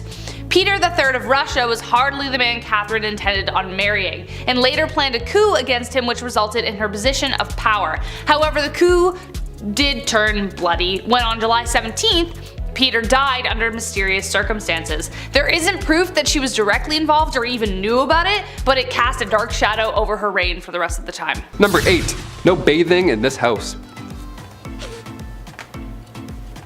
Bathing in the olden days wasn't fully understood, if that makes any sense. Like in a medical book, in an official 16th century medical book, the medical advice was, use not baths or stews, nor sweat too much, for all openeth the pores of a man's body, and maketh the venomous air to enter and for to infect the blood. First of all, huh? What? What does it even mean? Why is every shred of medical knowledge always written in riddles? God forbid you have bronchitis in the 16th century. A doctor would just be like, ah yes, just a drop of ale and a witch's flick and you'll be on your way. Like, what? Do you have any halls? Help me. Help me, dude. No, I'm just mad. I just like, bro, I have pneumonia. I need medicine. So of course they thought that taking a bath would make you sick. Of course. So King James IV, apparently this guy never took a bath in his life, and his hygiene was so bad that he would sometimes pass lice to others just by being in the same room that he was earlier. So not at the same time, he would come in, do his king stuff, leave, and the lice would be like, pew, and they would just wait in that room and get on someone else. That's so gross. That's horrible. Lice would emit off this man. He's like the stinky kid from Charlie Brown with the stinky cloud. That's just like lice around this guy. Margaret Tudor was married to King James. Yeah, must have loved the no bathing thing, eh?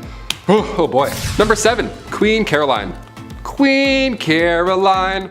Ba ba ba. She went out in a horrible way. We can't sing about her. History remembers Queen Caroline for the way that she went out. It was bad. It was actually written down in an epigram attributed to the 18th century poet Alexander Pope. Here lies wrapped up in 40,000 towels, the only proof that Caroline had bowels. Again, it rhymes. Why is everything rhyming? This is so awful. Who can be like, yeah, write that down, that's good, that's good. Wait. It does rhyme, that's good, that checks out. Rest in peace. My gosh, her husband, he was certainly no help at all. Caroline was previously married to George IV, and this guy locked her out of Westminster on Coronation Day. So yeah, she went out in a horrible way, but let's not forget the marriage that came beforehand. That wasn't pleasant either. Nothing in this guy or this marriage was pleasant. Number 6, Henry VIII. Of course he's back. He had 6 wives, and it was pretty much entirely bad for all of them, yeah. It was the late 1400s. Henry took the throne in 1509. This guy was only 17 years old when all of this madness began to unfold. Only days after the execution of Anne, who I mentioned on part 1 of this list, so days after he married his 3rd wife, Jane Seymour. Anne Boleyn and Jane Seymour's mothers were first cousins, so they were close, and during all of this, they of course went head to head more than once. Jane died shortly after giving birth to Edward VI on October 12, 1537. I can't mention King Henry's wives and leave a couple out. This is just a history channel. We have to mention all of them, okay? Number 5, George V. Turned out this guy loved stamps. Maybe a bit too much though, I'd say. It was almost distracting. It was taking up many hours of his day. Like, focus on other things, like say maybe, I don't know, the war. King George V continued to collect stamps during World War I. Everyone's trying to stay alive. George is just in the background like...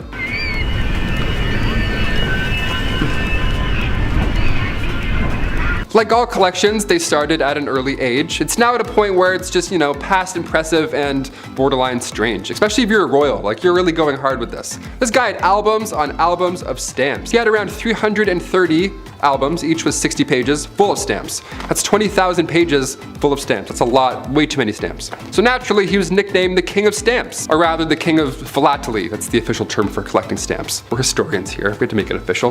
Back in 1905, he set an all-time stamp record. Ho-ho! The most money ever spent on a stamp. This guy dropped like 220,000 on one single stamp. Somebody even asked the prince down the road if he had heard about the fool who had spent 1,400 pounds on a stamp. And he was proud. He was like, oh, that fool? It was I. Number 4, Rudolph II. The Holy Roman Emperor from 1552. He was known as a collector. Yeah, some princes collected stamps, others collect zoo animals. We're all different. Yeah, his castle was home to lions, tigers, and not bears, but orangutans, so good luck getting your 8 hours. He also collected human artifacts, like body parts after they've been, so that's, watch your step, I guess. Welcome to MTV Cribs, don't mind the jar of eyes, watch out for the lion's tail, careful, what a mess. He's quite important in history though, I guess. He supported the scientific revolution, and he also poured tons of money into astrology, so next time you read your horoscope, remember it's Bones in the Jar Benny that's responsible for that one. And also, in case you're wondering, yeah, he didn't pay attention to any of his wives or anything like that. He was just, no, jars for me, jars animals, I'm all set. Number 3, Don Carlos. Spanish Crown Prince, the guy who just enjoyed being the worst human alive. Let's talk about him. Back in the mid-1500s, the eldest son to King Philip II of Spain was... yeah, I want to say worse things, but he was just a really bad person. YouTube, he was just a bad guy. Now, it's been noted that he was born with a hunchback and one leg was shorter than the other. Historians like to bring that up first, and how maybe he had the odds against him with these disabilities growing up, and people often feel bad for him a little. To that I say, don't. Nah, don't do it. Don Carlos was made hero of the opera by his dad. Dude was fine. Philip II of Spain? Yeah, he would hurt a lot of people. He would hurt animals and people just for fun. According to historians, Don Carlos once made a cobbler eat a pair of boots because he didn't like how the pair of boots looked. He made somebody eat boots. We're not going to feel bad for him on Bumblebee today. That's not what we're going to do. He was also set up to marry Queen Elizabeth of Valois, the eldest daughter of King Henry II, but after a few hours, she was like, no, that's not going to happen. No way. So she married his father instead. That's what happens. That's what happens when you're... In 1564, a few brides were lined up for Don Carlos. Mary, Queen of Scots, was one of them. Margaret of Valois, we know what happened with her, and Anna of Austria. But his mental conditions grew worse and it went south. Shocker. Number 2, Heart of Glass. King Charles VI, once nicknamed the Beloved and then quickly nicknamed the Mad. What happened? After he became King of France in 1380, he would have these episodes, let's call them. He would believe he was made of glass and he didn't want anybody to touch him. He had this glass delusion, which was surprisingly not uncommon, believe it or not, for this time period. Believing you were made out of glass in some way, shape, or form, be it in your head, butt, shoulders, or back, really spiked around the mid-1400s. And Charles VI, aka Charles the Mad, he wouldn't let anybody, not even his wife, near him at all. I'm not making fun of somebody for having a fear like that. I mean, most likely historians believe he was schizophrenic, so obviously I'm not ripping on that. But Alexandria of Bavaria, another royal who had this glass delusion, she too believed she had swallowed a grand piano made of glass, so she had to enter rooms sideways to avoid it shattering. I don't know what's going on with this glass delusion, but I'm glad it went away. I don't know. And finally, number 1, King George IV. Voted as England's worst king by historians, so that should already tell you a good amount of this guy. George was another one of those monarchs who was a little too invested in his, intimate side quests, if you know what I'm saying here, like all these other kings we've talked about. He was a bit busy, being a stupid fool. This man was trying literally everything to get a woman to sleep with him. Although he was the king and he was already set up, he was like, nope, I'm gonna go and keep trying with strangers and random. And he would throw a tantrum if they said no, or he would threaten to end his own life if he didn't get the girl. Like, you know what I'm saying? One of those kind of monsters. He would also keep trophies, lack of a better term, of all these conquests afterwards. He would ask each people that he slept with for a little piece of hair, and then he would keep them. He would like store them. Back then it was kind of common, I guess, for lovers to keep locks of each other's hair. Weirdly enough, because you don't have phone numbers or like any sort of way to remember someone, photos, I don't know. So you kept their hair. But after the king died, his brother found 7,000 envelopes, each with a lock of hair that was, quote, enough to stuff a sofa, end quote. So yeah, I'll leave you on that note. I think there's a hair in my mouth, that's kind of gross. Kicking off the list at number 10, the Empress of Austria. The saying wrong place at the wrong time couldn't be used more in this case. Empress Elizabeth of Austria, she was sadly taken out by somebody who just wanted to attack a royal. He didn't have anything against Elizabeth per se, this man was an Italian anarchist named Luigi Lucchini, and that fateful day, September 10th, 1898, he took the Empress's life. In his own admission, Luigi stated that he had nothing against the Empress on a personal level at all. So what had happened was he intended on taking the life of the Duke of Orleans, but when Luigi arrived a little too late in Geneva, the opportunity to do so had passed. He looked at a local newspaper, saw Elizabeth, and found out where she was staying, and he waited for her to leave that hotel. That's how easy it was. People are so creepy. Keep an eye open. If you're a queen, keep your eyes open. This is scary. Number 9. Royal curse. The remains of Polish queens and kings were discovered back in April 1931 in a crypt in Vilnius. Polish researchers didn't even know what they were in for. I mean, a storm had flooded a cathedral and they threw down sandbags to preserve the area, but on the night of April 25th, they had followed the water into this lost chamber that held the remains of Polish kings and queens. These remains, with the crowns still attached, might I add, were from the 15th century. What a find, right? Well, sadly the remains were all over this flooded tomb now. It wasn't really in one spot. It was horrible. And now after these discoveries, that's when things got really mysterious. Those involved in the findings began to die off in unusual circumstances, one after another. And it happened pretty quick too. One professor had died after falling down a shaft in his apartment. He had a heart attack. An engineer had died before him as well due to undisclosed medical issues. Okay. Another professor years later who worked in the crypt as well became paralyzed at age 62. A sculptor involved died when untying his shoelace, just the weirdest way to go out. That's the only details that we know. Just, I don't know, use your imagination I guess. Maybe he fell and hit his head. That's sad, it's tragic. And another professor died in 1936 shortly after visiting the crypt as well. I sure hope this isn't an ancient curse because these guys were trying to preserve their history and avoid the crypt from flooding. Like, I don't know, we need a Ouija board to clear this whole thing up. We were trying to help you with the sandbag. Number 8. Cashback. King George III had a simple ask of the American colonies. Right then, we just saved you all from the French and Indians, so now it's time to do the right thing and pick up the bill. Britain introduced new taxes on the colonies in order to pay back what it had spent on the previous war. But in reality, he was asking the colonies to pay up without much in return. Basically, I'm the king, I saved your skins, give me more money, which most people at the time couldn't afford. And I'm still gonna boss you around.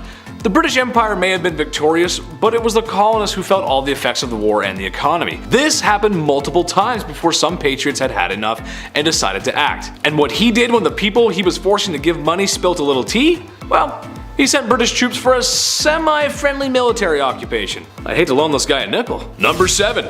Terrible Ivan. He wasn't called Ivan the very friendly and generous and would for sure never cause any harm to anyone ever. He was Ivan the Terrible, and for good reason. His actions are very unholy. Let's start with the fact that he killed his son's pregnant wife. And when his son came to confront dear old dad, his son was struck with a pointed staff, killing him in a fit of rage. A legend tells us that once St. Basil's Cathedral was finished construction, he was so pleased with the architect, to reward him for such magnificent work, Ivan gouged his eyes out so that no one would ever design something so beautiful again.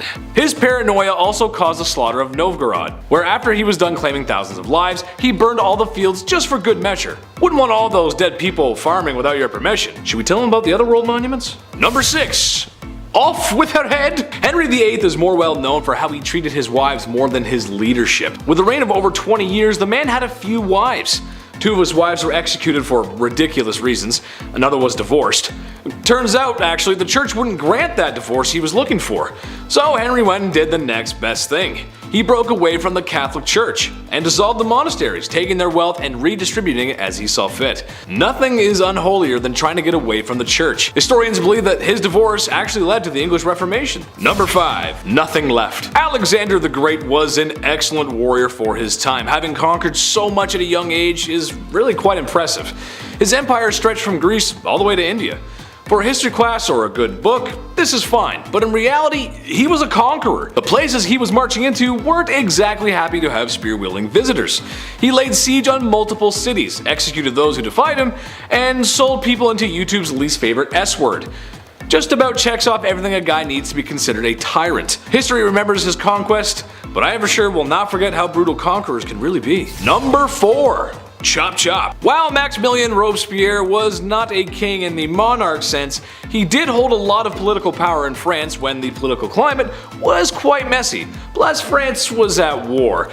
But even messier than that is the way he dealt with citizens who were deemed anti-revolution, by sending them to the guillotine. Within a 1-year period, he sent 17,000 people to their dooms via the National Razor, or as it became to be known. He even began practicing deism, something he called the cult of the Supreme Being.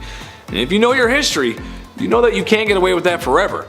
And with some sweet poetic justice, Robespierre was sentenced to the guillotine. Number 3. All my friends are dead. Usually when people expire, the human thing to do is bury said lifeless human. It's just what we do. But apparently Ferdinand I of Naples did not get that memo, instead taking a page from Night at the Museum. No, this is not a cute comedy movie starring Ben Stiller, but in reality a complete horrifying nightmare. Ferdinand took the saying, "keep your enemies close," a little too literally, as his favorite form of punishment was to mummify his enemies, which, let's face it, if he's a king, there's gonna be plenty. And he would like to display these mummies in what's probably the coolest place to be if you're into that weird goth stuff. He did keep some alive in the dungeon, but he much preferred his guests embalmed, where he would have them dressed up on display, just as they were before making the mistake of crossing Ferdinand. Now, what's the point of having that hardcore collection if you're not going to show it off? Well, he did. To the people he suspected of treason, which, in a place like that, treason leaves your mind pretty quick. Number 2. Average height for the time. Napoleon Bonaparte was one of the greatest military strategists of his time, maybe of all time. With full support of the French army, Napoleon found himself earning gallant victories one after another, all being accomplished at a very young age. However, after years of great success in multiple wars and kicking a lot of imperial butt, it started to go to his head. Shortly after the coup that overthrew Robespierre, Napoleon had gained enough support to claim himself as the Emperor of France. With said power, dissolved the freedom of press, reduced the rights of women, and oh yeah, he was at war with most of Europe for years to come. While his military victories cannot be understated, his rise as a tyrannical dictator makes him very unholy. Number 1. Dracula. There's been a lot of unholy things said here today, but old Vladdy takes the cake. What he lacked in land and power, he made up for in his brutality. As the legends go, Vlad was creative in his punishments, and was well noted for his human art pieces. And by art, I mean impaling his enemy on pikes, sometimes through their rear ends, and leaving them as warnings for anyone who dared cross him. Similar to the time visiting envoys wouldn't remove their hats as it is to do in tradition, so Vlad had their hats nailed to their skulls, so that they may never remove them. There are a few other stories that are just too hot for YouTube, but I think he's a textbook example of unholy. He may also be the inspiration for Dracula. Imagine being that much of a monster one is created in your likeness. I mean, just looking at the painting of this guy creeps me out, man. Whoa! Kicking off the list at number 10, a fool. While ancient kings have all the riches one man can possibly have, it's still somehow never enough. Kings also have their own walking, talking party. Yeah, how fun is that? The earliest accounts of the fool go back to the 11th century. These fools were hired to liven up the party. Most of you may have an image of a jester in your head, just jumping around on tables, telling jokes, juggling with big pointy shoes, wearing pajamas. Yeah, that's pretty accurate. It was pretty fun. One of the best jobs to have was the title of a minstrel, or a fool. It was an honor to have, really, and the fool's payment was no joke. Roland Le Picheur was rewarded with 30 acres of land from King Henry II, as long as he showed up to court every year on Christmas Day to fart. Literally, he would show up and fart around. But these fools also held responsibility in their silly little lips. Fools needed to find the balance of humor and wit. It was harder back then than anything. Many of these jesters were given the role of advisor to the king and queen. The phrase "don't shoot the messenger," this is where it comes from. The jester would have to tell them horrible news, but in a fun, positive way. For example, back in 1340, King Philip IV, his fleet was destroyed in naval battle, the British completely wiped them out, and it was an otherwise devastating loss, but the jester, the fool, brought this news in a light way. He said to the king, they don't even have the guts to jump into the water like our brave French do. And then he farted and disappeared. Number 9. Access to clean water. Today in a modern world, there are things that we just can't live without. A vape pen, Starbucks, and that weird looking back massager that everyone says they bought for their backs, but it's actually for their undercarriage.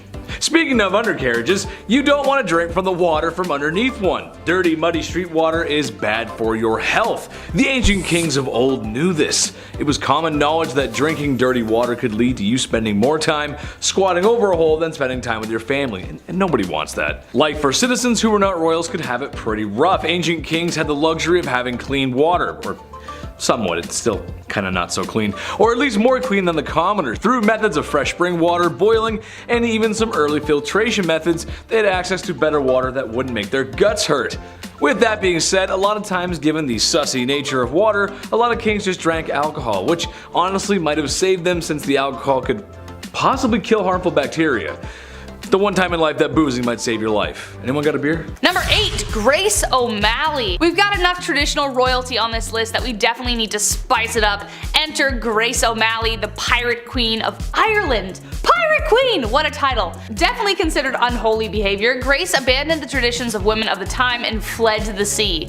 There, she took on the waves and perils of Davy Jones' locker with a legendary ferocity. She was born into the Clan O'Malley around 1530, around the time of Henry VIII's rule over England and Ireland. Clan O'Malley was a notorious seafaring clan and ruled the southern shore of Clew Bay, Achilleland, and most of the barony of Murrisk for over 300 years. Grace was really well educated and could even converse fully in Latin, Spanish, Scottish, Gaelic, and French. She was not one to be refused, and after spending years fighting the British, she finally met Queen Bess, and not only did she speak Latin to her, but she refused to bow as she was considered a queen herself by that point. Number 7. Mary Queen of Scots. I told you I was gonna bring her up. A name you will recognize as I've already mentioned her before, but in terms of who the villain in that story is, it depends on which side you're telling the story on. Mary's story is full of tragedy, romance, betrayal, loss, and heartbreak. Unlike Lizzie, Mary was a dedicated Catholic and spent the entirety of her reign trying to gather the Catholics against Elizabeth. She had a series of marriages and relationships that led to tragedy every which way she went. Her first husband, the Dauphin of France, died shortly after their marriage. Her second husband she loved until he became a drunkard, and then she just started running things. But he was mysteriously unalived while she was 6 months pregnant. He was inside a building that exploded, but his body landed outside and it turned out he was strangled, so what happened there? She would later give birth to 2 stillborn sons, but she would have sons later on. She would have a son who would inherit the throne after Elizabeth's death, but it was due to Mary's plotting and scheming that eventually ended her in death. So she did actually plot to kill Elizabeth, so that's a pretty unholy deed, I would say. Number 6. Princess Olga of Kiev. Okay, wow, this woman. One saint you definitely don't want to mess with. Despite being a saint, Princess Olga of Kiev was actually pretty sinful. She was one of the most vicious and vengeful rulers in the history of Kievan Rus, which would later become Russia, Ukraine, and Belarus. Olga took center stage after her husband died and made sure she would never be forgotten. Her husband died in a very gruesome way by the enemies that we're going to talk about in a second. When the people who viciously unalived her husband tried to persuade her to marry their leader, they sent 20 men. Olga told them to wait in their boats, had her men dig a ditch in the meantime, and the next morning buried the men alive. She then lied and told the king she would accept his offer if he sent his best company to retrieve her. He didn't know about all that stuff yet. When they got there, she locked them in a bathhouse and torched it. But it didn't stop there. Olga didn't stop there, that's not her style. She would later host a steak dinner with her enemies in which they were staked. Very Vlad the Impaler, I know. Then she set whole villages on fire by attaching sulfur to pigeons, and then it was just crazy. Damn, like hell has no fury like a woman scorned, let me tell you. Number 5. Queen Isabella I. The Spanish Inquisition. Pretty high up there as far as terrifying points in history go. If you weren't willing to convert to Catholicism, you were tormented, interrogated, and burned at the stake.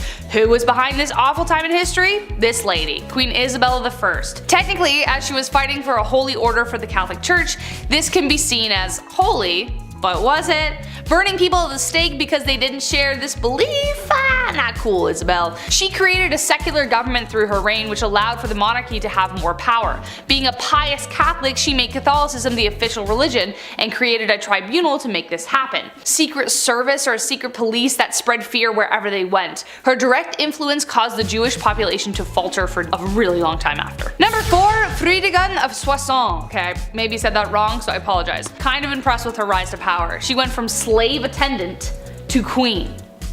How do you bridge that gap? No idea. Boy was she ferocious. Assassination and manipulation were her main political tools. Fridegund was among a small number of enslaved women in the Merovingian household that became a queen. Merovingian was the OG Central Europe before everything got split up. She survived political dangers and retained her husband's loyalty and could persuade monks and priests to jump onto her plots with ease. She encouraged her husband, the king, to set aside his first wife and then even take the life of his second. But his second wife, Galswinda, had a sister named Brunhild who became the mortal enemy of Fridegund. She had good reason to be. Fridegund continued to do everything she could to secure her position, one assassination after the next. She was a pretty stormy lady. Number 3, Bathory. Okay, alright. Technically not a queen, I get it, but she might as well have been with the power that she had. So fight me. She's remembered as the most evil woman in the world in history, I think. I don't know. That's my opinion. Bathory was the stuff of nightmares. Elizabeth Bathory was born on August 7, 1560 into a prominent Hungarian noble family, making her practically untouchable. She married a very famous war hero who is suspected of gifting Bloody Lizzie with the skills she used to kill. After she died, Bathory became obsessed with immortality. Supposedly when one of her servants accidentally spilt blood on her and her skin appeared younger after. Bathory then began her mission of horror, luring over 650 young virgin women to her palace and brutally taking their lives. She was even bold enough to lure daughters of nobility. Before draining them of their blood, she would make them suffer in ways you don't even want to imagine before bathing in the blood itself. When she was finally caught, 3 of her servants were executed, but she was simply locked away in her tower for the rest of her days on house arrest. Ugh. Number 2, Catherine de Medici, also known as the Serpent Queen. History colors her story as the tale of the evil queen. On one hand, she is remembered for being one of the most powerful French queens in history, and then on the other, she was blamed for the many atrocities that took place during her reign. Her regency was marked by the French wars of religion and the many games Catherine played within them. The Catholics and the Protestants, as previously mentioned, were at war, and she spent a lot of time trying to find peace. Kind of. But she was a passionate Catholic and is believed to have tried to remove a Protestant general from her son's side. When he survived the attack, she lied and convinced her son that the Protestants were responsible, so she scapegoated them. So he authorized taking the lives of their leaders. Enter St. Bartholomew's Massacre. Catherine implicated the general, which resulted in him being the first to be beaten and then tossed out of his own bedroom window. An estimated 3,000 French Protestants were taken out in Paris, but the total countrywide was around 70,000. And last but not least, Bloody Mary, actually known as Queen Mary I of England, so no, I'm not talking about the girl you say in the mirror 3 times so that she appears and you're like, wow, I'm haunted forever.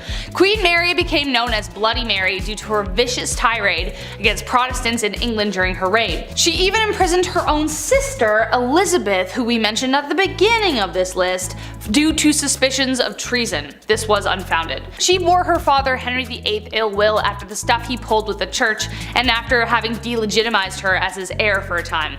After Mary took the throne and married the Catholic King of Spain, she began carrying out her plan for England to become Catholic once again. In 1555, she revived England's heresy laws and began burning offenders at the stake, starting with her father's longtime advisor, Thomas Cranmer, the Archbishop of Canterbury. She burned over 300 convicted heretics, most of them being common citizens, and dozens more died in prison, hence giving her the name of Bloody Mary. Kicking off the list at number 10, a goodnight kiss. We'll start off funny, okay? History can be funny sometimes, even when it's not meant to be, and it's meant to be completely serious. I can't help but read this information and laugh. Royals were sweating constantly about people trying to take them out, of course. I mentioned Boy Jones on here a few times. That guy stalked the Queen over and over for years. Historically, these royals have been on the lookout for enemies, and the way that they prevent these attacks, yeah, sometimes it can be a little funny. Like the kissing sheets, for example. Have you heard about this weird position in the castle? What an odd job this is. A great deal of monarchs hired taste testers to make sure nobody poisoned their ale, which is, a pretty lousy job there. Either having a good day or a bad day, no in between.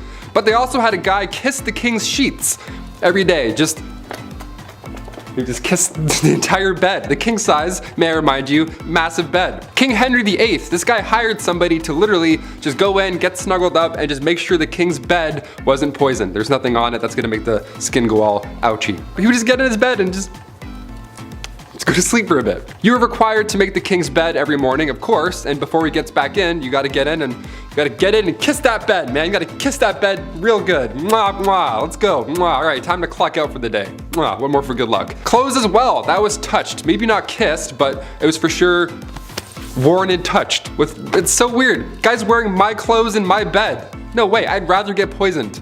Like, yo, take my jeans off. Who is that guy? Get back here. Like, imagine marrying that king and it's like, oh, hang on, before we get snugged in, this guy has to go and kiss your sheets. She's like, ew, what?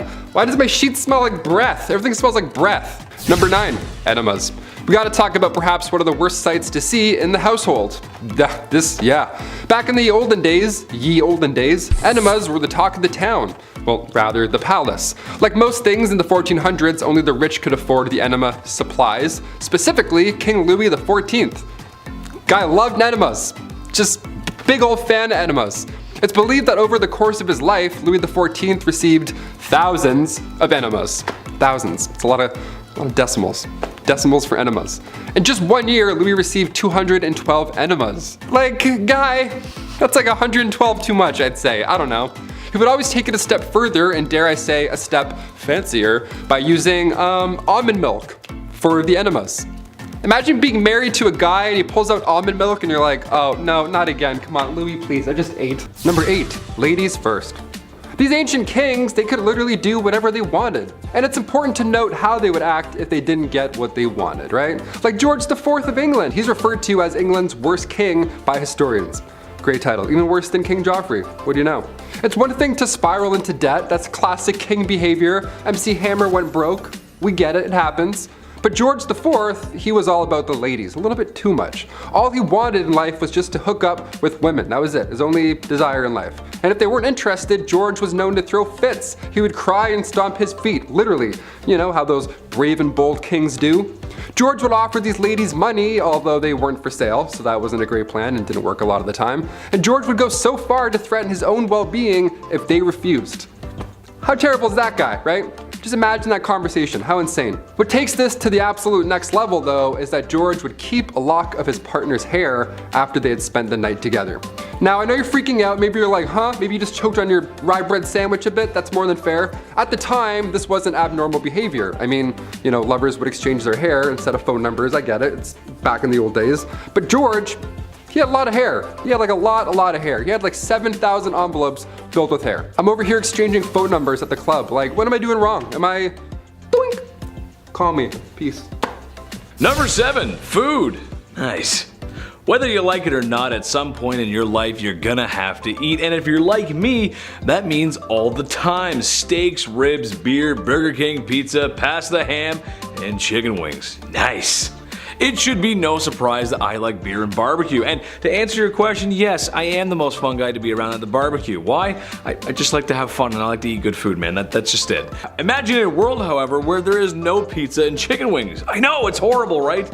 Ugh. Food was always a concern of commoners in ancient times, and as much as I love meat, it wasn't always available. They just didn't live in the industrial agricultural world that we live in today.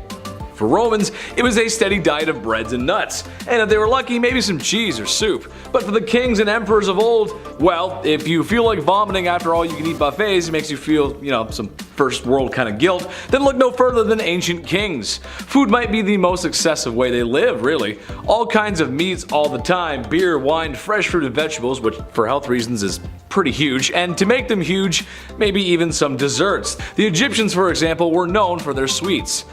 And now I'm hungry. We should go to a banquet together. Number 6, 6,000 knights. Being a medieval knight, obviously, it sounds cool. They have the sword, the horse, the flowing hair, all that good stuff. They're saving the damsel in distress in some sort of tower.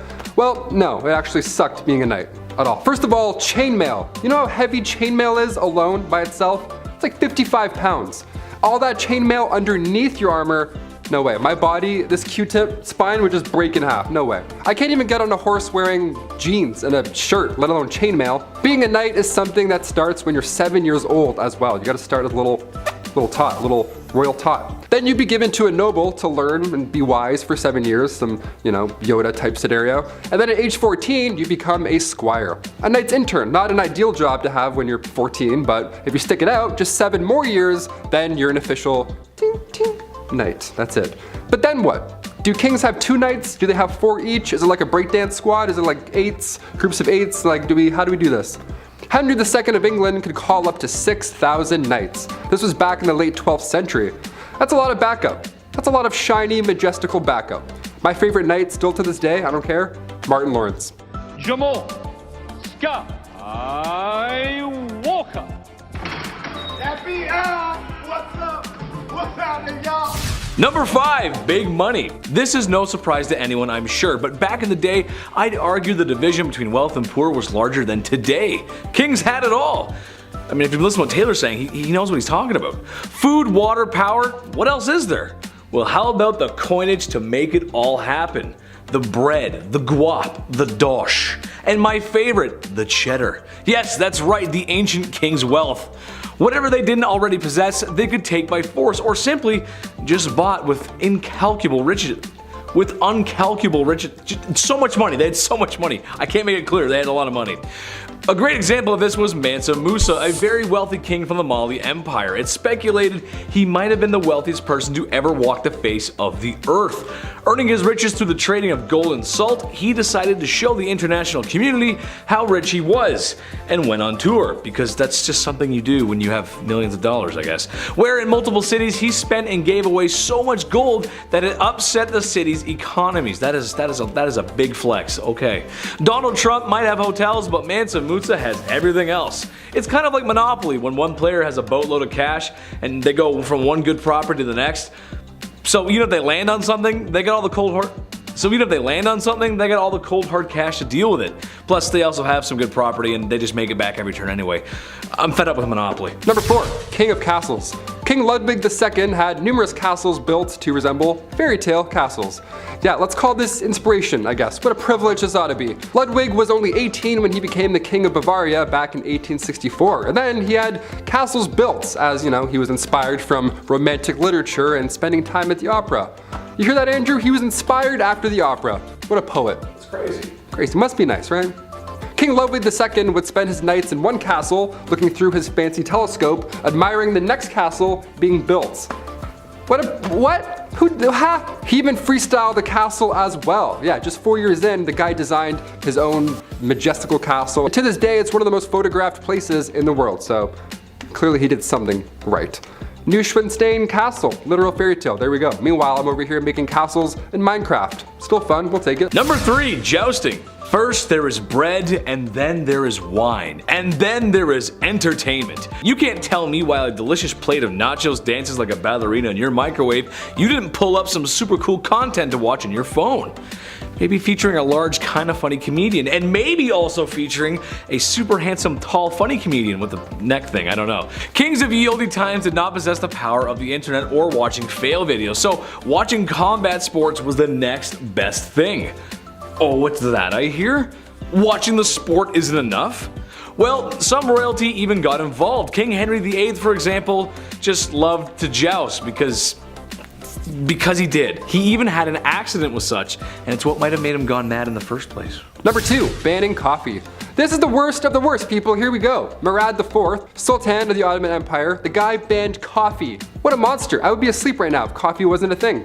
He was born in 1612, and for the most part, his mother was ruling through him because he was so young and all. But when he got a little older, he got a little wiser, he put forth these laws, punishable by death, may I add, in order to get things back on track. That was the key. The guy banned coffee, tobacco, and alcohol.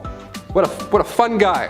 He would actually disguise himself as a civilian at nighttime and then wander around aimlessly in hopes that he would find one of these dark roast renegades just wandering the roads. If you were caught outside having a quick smoke break, you weren't arrested, you didn't get fined, but rather Murad IV himself would just take off his hood and be like, surprise, and then he would take off your head. Right there in the streets. No trial, no jury, just straight to execution.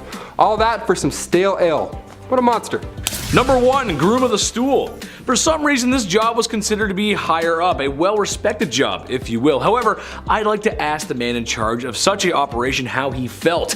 I can imagine he wasn't too fond of his job.